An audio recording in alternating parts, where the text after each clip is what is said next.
तो देखिए students, last video में हमने देखा था किस तरीके से आप रोस्टिंग और कैल्सिनेशन करते हैं। अब देखो, रोस्टिंग और कैल्सिनेशन क्यों किया था आपने? जो आपको कंसनट्रेटेड ओर था उसको आपने इजीली रिड्यूसिबल बनाना है। उसका रिडक्शन क्या हो, जो कंसनट्रेटेड ओर है वो इजीली रिड्यूस हो जाए।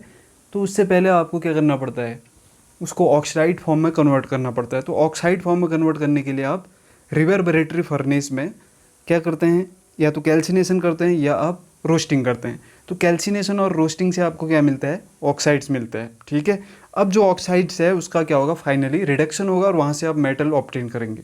अब देखो, वो जो रिडक्शन की मेथड है वो कौन कौन सी है वही हमने देखना है। ठीक है, तो देखो इसमें reduction of metal oxide to metal, जो आपको ऑक्साइड मिला था कैल्सिनेशन और रोस्टिंग से, उसको आप किस में कन्वर्ट करेंगे, मेटल के फॉर्म में जो आपको चाहिए। ठीक है, तो देखो यहाँ पर बहुत सारे मेथड्स का यूज होता है रिडक्शन के लिए। अब देखो, कहीं पर कोई सा मेथड यूज होगा किसी एलिमेंट के लिए, कोई दूसरा मेथड यूज हो रहा होगा। तो पहला इसमें है रिडक्शन बाय कार्बन। जब भी कार्बन के थ्रू रिडक्शन करोगे तो इस प्रोसेस को हम बोलेंगे स्मेल्टिंग। तो क्या होता है, reduction of oxide with carbon at high temperature is known as smelting. Carbon से आप जब करेंगे तो उसे हम बोलेंगे स्मेल्टिंग। ठीक है, अब देखो इसका यूज किसके लिए होता है, इसका यूज होता है फॉर लेस इलेक्ट्रोपॉजिटिव मेटल्स। ऐसे मेटल्स जो काफ़ी कम इलेक्ट्रोपॉजिटिव हैं। ठीक है, हाईली इलेक्ट्रोपॉजिटिव होंगे तब ये यूज़ नहीं होगा। ठीक है, इतना याद रखना। Less electropositive metals like lead, zinc, iron, tin, copper etcetera. ठीक है, जैसे आपने जेड है, जिंक सल्फाइड है, जिंक ब्लेंडी से आपने क्या किया, इसका सेपरेशन किया जिंक का, जिंक ऑक्साइड का। ठीक है, तो आप जिंक ऑक्साइड जो आपको मिलेगा या Fe2O3 जो आपको मिलेगा कैल्सिनेशन और रोस्टिंग से, इसको आप रिड्यूस कर सकते हैं with carbon in the blast furnace. ये याद रखना, ब्लास्ट फर्नेस में होता है ये रिडक्शन का। ठीक है, रिडक्शन की प्रोसेस किस में होती है, ब्लास्ट फर्नेस में। उसको मैं सेपरेटली बताऊंगा कि ब्लास्ट फर्नेस में कैसे रिडक्शन होता है। तो वहाँ पर हमें एलिंगम डायग्राम भी देखना है। ये सारी चीज़ें हम बाद में करेंगे, फिलहाल हम यहाँ पर फोकस करते हैं। अब देखो, जब भी ये रिडक्शन की प्रोसेस होती है इसमें कुछ टर्मिनोलॉजी आती है, वो हमने देखना है। ठीक है, तो देखो इसमें एक आता है स्लैग, दूसरा आता है फ्लक्स। तो ये दोनों टर्म्स को आपने क्लियर करते हुए चलना है। तो देखो, पहले तो आप जानते हैं इसमें फ्लक्स क्या होता है। ठीक है, फिर स्लैग पर आएंगे। ठीक है, पहले हम किस में जाएंगे, फ्लक्स पर। ये थोड़ा ऊपर नीचे है, इसको हम देख लेंगे फ्लक्स को। तो फ्लक्स क्या होता है, देखो अब इसमें भी एक इम्प्योरिटी होगी। जब आपने कंसनट्रेटेड पार्टिकल्स ऑब्टेन किए, ठीक है, जो कंसनट्रेटेड और आपको मिलेगा, उसके बाद आपने ऑक्साइड फॉर्म में कन्वर्ट किया। ऑक्साइड फॉर्म के बाद भी आपके पास जो और होता है उसमें कुछ ना कुछ क्या होता है, गैंग पार्टिकल्स होते हैं। अब वो जो गैंग पार्टिकल्स हैं उनको भी आपने इस रिडक्शन प्रोसेस के टाइम पर रिमूव करना होता है। तो उसके लिए आप क्या करते हैं, कुछ सब्सटेंसेस को यहाँ पर ऐड कर रहे होते हैं। ठीक है, ताकि जो आपका जो गैंग पार्टिकल्स हैं वो इजीली रिमूव हो जाए, या उस गैंग को आप इजीली फ्यूज कर पाएँ, तभी हम उसको बोलेंगे फ्यूजिबल इम्प्योरिटी। तो फ्यूजिबल इम्प्योरिटी को हम बोल देंगे स्लैग। ठीक है, इतना याद रखना, जिसको आप रिमूव कर सकते हैं। लेकिन वो रिमूव कब होगा, कब बनेगा स्लैग, जब आप उसमें क्या ऐड करेंगे, फ्लक्स ऐड करेंगे। ठीक है, तो substance use for removing gang is called flux. तो जैसे आपने फ्लक्स ऐड किया किसमें, गैंग में। ठीक है, आपने फ्लक्स ऐड किया गैंग में, तो अब ये जो गैंग पार्टिकल्स है, जिसे आप इम्प्योरिटी भी बोलते हैं, ये आसानी से क्या बना देगा, स्लैग बना देगा, और इस स्लैग को आप आसानी से यहाँ से रिमूव कर सकते हैं। ठीक है, अब इतना आपको क्लियर हुआ होगा। अब देखो, ये जो फ्लक्स होते हैं इनका भी नेचर होता है। इसमें दो टाइप के फ्लक्स होते हैं, एक होता है एसिडिक फ्लक्स और दूसरा होता है बेसिक फ्लक्स। अब देखो, एसिडिक फ्लक्स का यूज कहाँ पर होगा, फ्लक्स इज एसिडिक, जहाँ पर जो गैंग पार्टिकल्स हैं वो बेसिक नेचर के हैं, तो उस केस में आप किस फ्लक्स का यूज करोगे, एसिडिक फ्लक्स का। ठीक है, और जहाँ पर आपके पास गैंग पार्टिकल है वो एसिडिक है, तो फ्लक्स कैसा यूज करोगे, बेसिक यूज करोगे। ठीक है, जैसे यहाँ पर आप देख रहे हैं एसिडिक फ्लक्स का एग्जांपल बोरेक्स है, SiO2 है, तो ये क्या रिमूव करेंगे, बेसिक इम्प्योरिटी को। उसके बाद देखते हैं हम इसमें बेसिक फ्लक्स जो कि रिमूव करेंगे एसिडिक इम्प्योरिटीज़ को, वो है MgO, MgCO2, CaCO3। ठीक है, MgCO3 होगा। ठीक है, CO2 नहीं, MgCO3, CaCO3 are basic flux which can remove acidic impurity और गैंग पार्टिकल्स। तो इतना आपको क्लियर हुआ होगा। अब देखो, यहाँ पर हम स्मेल्टिंग के प्रोसेस के दौरान हमने क्या क्या करना है। देखो, सबसे पहले जो कंसनट्रेटेड ओर है वो आप लोगे। ठीक है, वो भी किस फॉर्म में होगा, ऑक्साइड फॉर्म में होगा, क्योंकि आप इससे पहले क्या कर चुके हैं, कैल्सिनेशन और रोस्टिंग की प्रोसेस को आप कर चुके हैं। तो उसमें अभी भी क्या होंगे, गैंग पार्टिकल्स हैं, आपने रिड्यूसिंग एजेंट डाला, ठीक है, कार्बन, और आपने फ्लक्स को भी यहाँ से लिया ताकि गैंग रिमूव हो जाए फ्लक्स के साथ मिलके। तो देखो मेटल अलग से मिल गया रिड्यूस होके, और स्लैग अलग से मिल गया, और कुछ गैसेज यहाँ से रिलीज होती हैं जब ये प्रोसेस होती है, जो कि हम देखेंगे एलिंगम डायग्राम के अंदर, या ब्लास्ट फर्नेस हम जब पढ़ेंगे तो वहाँ पर हम इसको देख लेंगे। ठीक है, इतना सबको समझ में आया होगा।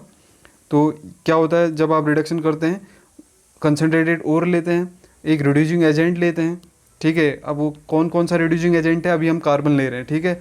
गैंग पार्टिकल्स हैं, गैंग के लिए हम फ्लक्स ऐड कर देंगे, तो जो गैंग है, इम्प्योरिटी है, वो फ्लक्स के साथ मिलके स्लैग के फॉर्म में बाहर हो जाएगी, इसको आप रिमूव कर सकते हैं, और जो मेटल है वो आपको मिल जाएगा, और कुछ गैसेज यहाँ से रिलीज हो सकती हैं। ठीक है, इतना आपको क्लियर हुआ होगा कैसे आपने कार्बन की वजह में जो रिडक्शन होता है उसे हम क्या बोलते हैं, स्मेल्टिंग बोलते हैं। तो स्मेल्टिंग में आप कार्बन का यूज़ करेंगे, इतना याद रखना। अब देखो जब क्या होता है ना, कभी कभी मेल्टिंग पॉइंट अगर कंपाउंड का काफ़ी हाई है, अगर जो आपके पास जो कंपाउंड है या जो आपके पास ऑक्साइड है उसका मेल्टिंग पॉइंट काफ़ी हाई है, तो आप वहाँ से इम्प्योरिटी को आप रिमूव नहीं कर सकते हो। ठीक है, मेल्टिंग पॉइंट बहुत ज़्यादा हाई भी नहीं होना चाहिए आपके पास, किसका, ओर का, ठीक है, या कंसनट्रेटेड ओर का जो कि ऑक्साइड फॉर्म में कन्वर्ट हो चुका है। तो इस केस में हम एल्यूमिनियम पाउडर का यूज़ करते हैं एज ए रिड्यूसिंग एजेंट। ठीक है, तो आप क्या लोगे, एल्यूमिनियम पाउडर लोगे और उसके साथ ओर लोगे, तो इस प्रोसेस को हम बोलते हैं थर्माइट प्रोसेस। ठीक है, या गोल्ड सेकमिट थर्माइट प्रोसेस, या गोल्ड सेकमिट एल्यूमिनो थर्माइट प्रोसेस बोलते हैं। किस केस में इसका यूज़ होता है, जब कंपाउंड का जो मेल्टिंग पॉइंट है वो काफ़ी हाई हो। ठीक है, तो उस केस में आप कौन सा aluminium as a reducing agent लोगे, तो इस प्रोसेस को हम बोलेंगे Goldschmidt aluminothermite process. ठीक है, तो यहाँ पर कुछ और भी एग्जांपल दे रहे हैं, जैसे Coke is not use for S block oxides. S block oxide क्योंकि आप जानते हैं काफ़ी क्या है, बहुत ज़्यादा ऑक्सीडाइजिंग नेचर का है ना एस ब्लॉक के एलिमेंट्स। ठीक है, तो कार्बन इनका रिडक्शन नहीं कर पाएगा, क्योंकि जो खुद ऑक्सीडेशन करना चाहता है उनका रिडक्शन कार्बन तो कर नहीं पाएगा, कार्बन इतना अच्छा रिड्यूसिंग एजेंट तो है नहीं। ठीक है, तो इसलिए Coke is not use for S block oxide. जैसे आप सोडियम ऑक्साइड या बेरिलियम ऑक्साइड है, कोई भी एस ब्लॉक का ऑक्साइड है, उसके लिए आप किसका यूज़ नहीं कर सकते हैं, कार्बन का यूज़ नहीं कर सकते हैं। ठीक है, coke is not for S block oxide Al2O3 some D block oxides. D block oxide भी कुछ ऐसे हैं जिनका आप यूज़ नहीं कर सकते हो। ठीक है, इतना याद रखना।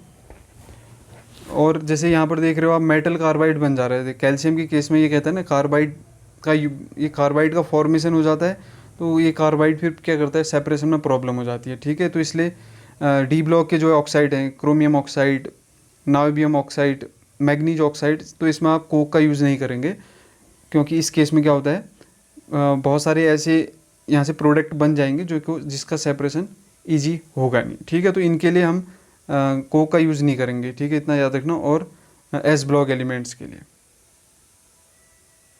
तो इतना सभी को क्लियर हुआ होगा। अब इसमें हम कुछ और रिएक्शन देख लेते हैं जो कि कोक से जिनका रिडक्शन हो रहा है। ठीक है,